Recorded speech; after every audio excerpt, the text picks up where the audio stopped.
warahmatullahi wabarakatuh. Kita dari kelompok untuk mengelola kepribadian akan mengaplikasikan psikologi timur. Sama-sama akan dipresentasikan oleh Mira. Oke, saya akan menjelaskan tentang psikologi timur. Itu pandangan psikologi timur banyak menaruh perhatian pada alam kesadaran dan hukum yang mengatur perubahannya. Psikologi ini juga mengandung teori kepribadian yang jelas. Tujuan dari psikologi timur adalah membuat kesadaran seseorang agar mampu melampaui batas-batas yang diciptakan oleh kebiasaan-kebiasaan bentuk kepribadian orang itu.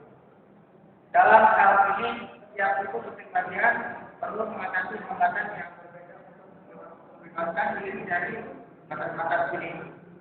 Di samping itu, pendekatan psikologi timur didasarkan pada perspektif dan kemampuan diri sendiri yang menuntut banyak energi. Berbeda dengan psikologi barat yang lebih standar pada observasi perilaku. Setiap sifat oleh Dr. Philip 1998 memberikan semacam wawasan psikologis baik satu pandangan tentang bagaimana bekerja, suatu teori kepribadian ataupun suatu model komunikasi. Selain itu, alasan dalam psikoterapi SNW 1961 mengakui bahwa apa yang disebut cara-cara pembahasan timur adalah mirip dengan psikoterapi. Yakni bahwa keduanya bertujuan mengubah perasaan-perasaan orang yang terhadap dirinya sendiri serta hubungannya dengan orang lain dan di alam. Sebagian besar terapi-terapi barat menangani orang-orang yang mengalami gangguan, sedangkan timur menangani orang-orang yang memiliki kehidupan sosial yang baik. Meskipun demikian, Watt melihat bahwa tujuan dari cara-cara pembahasan itu cocok dengan tujuan terapeutik jumlah teori tersebut, khususnya individuasi dari Jung, aktualisasi diri dari Maslow, otonomi institusional dari Alford, dan diri sendiri yang kreatif dari Adler. Struktur kepribadian Francis Nagam itu adalah warga negara USA keturunan Cina. Dia adalah sarjana filsafat antropologi, kesusastraan, Cina klasik dan psikologi dengan keahlian dalam ilmu tersebut itu konsep kepribadian timur sebagai alternatif konsep kepribadian menurut psikologi barat, Eropa dan Amerika. Teorinya disebut teori kepribadian Zen dari sastra Cina.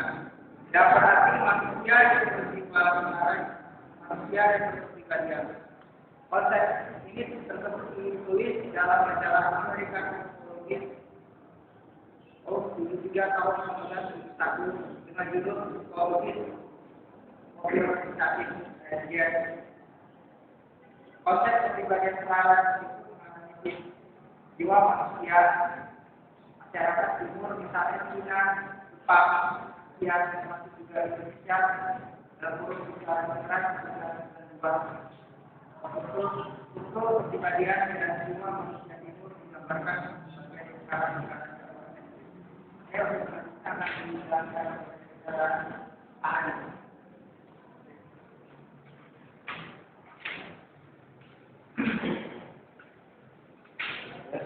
Saya akan mencoba melanjutkan. Dari tiap-tiap lingkaran menggambarkan suatu alam kehidupan jiwa manusia dengan berbagai macam isinya, yakni persepsi, tanggapan, pengetahuan, ingatan, sampai pada keinginan-keinginan dan nafsu manusia. Konsep kepribadian meskipun ini bermaksud untuk menganalisis kepribadian jiwa manusia berhubungan dengan lingkungan sosial budaya. Hal ini menghindari penilaian psikologi barat yang menganalisis kepribadian manusia bersifat individualis dan seolah-olah manusia merupakan makhluk yang berdiri sendiri. Maka pada teori yang disampaikan Su ialah pendekatan kepribadian lebih ke pendekatan sosial budaya. Su menggambarkan lingkungan alam kehidupan jiwa atau kepribadian manusia. Ada 8 lingkaran yang konsentrik.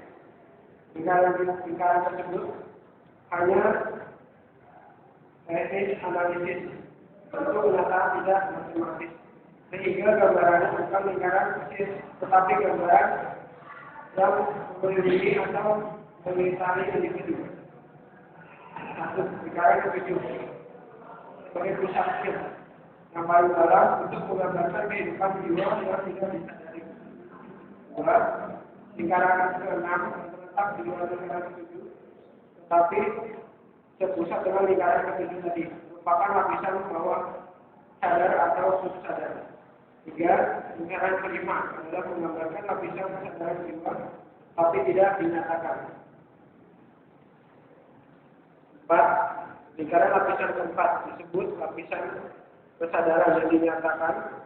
Isinya adalah pikiran, gagasan-gagasan, perasaan-perasaan dan sebagainya yang dapat dinyatakan secara terbuka pada orang lain dan dapat diterima dengan mudah oleh sesama. 5. Lingkaran ketiga disebut dengan lapisan hubungan karib atau hubungan akrab, disebut juga hubungan dekat. 6. Lingkaran kehidupan, kejiwaan dan hubungan kegunaan digambarkan dengan lingkaran kedua.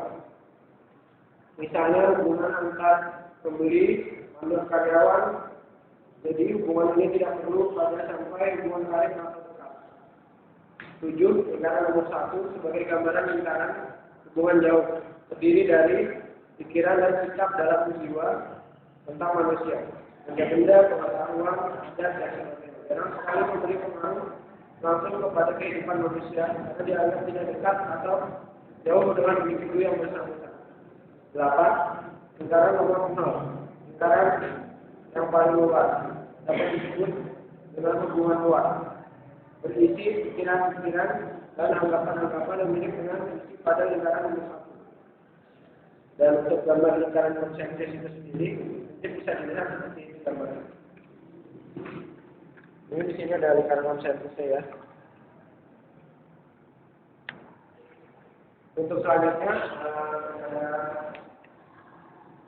ada undi.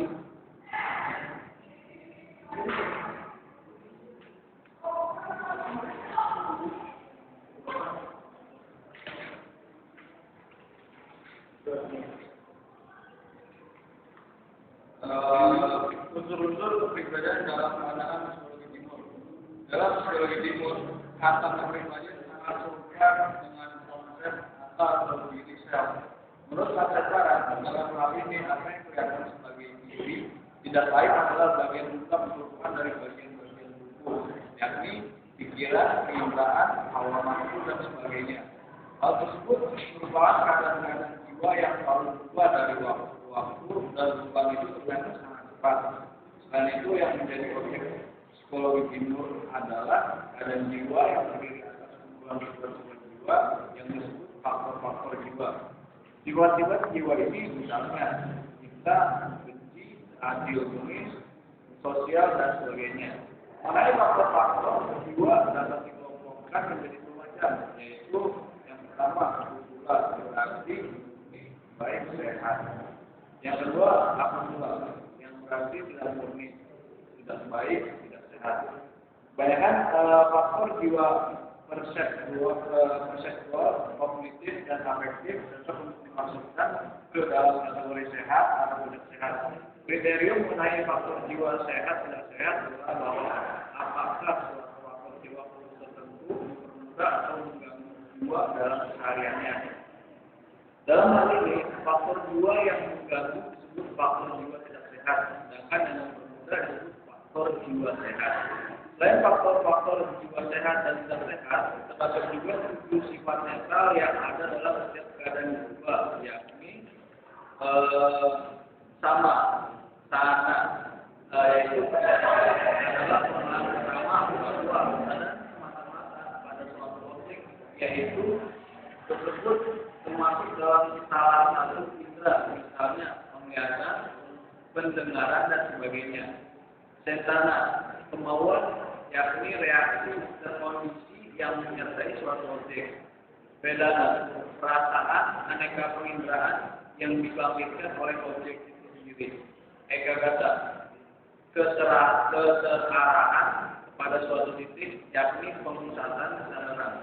Manasikara, perhatian spontan, yakni pengarahan perhatian yang tidak sengaja karena daya tarik suatu objek. Faktor-faktor tersebut di atas merupakan sejenis kerangka dasar kesadaran tempat tertanamnya faktor-faktor jiwa sehat dan tidak sehat. Namun, kombinasi khusus faktor-faktor tersebut berbeda-beda dari waktu ke waktu. Selanjutnya akan dibacakan oleh saudara David.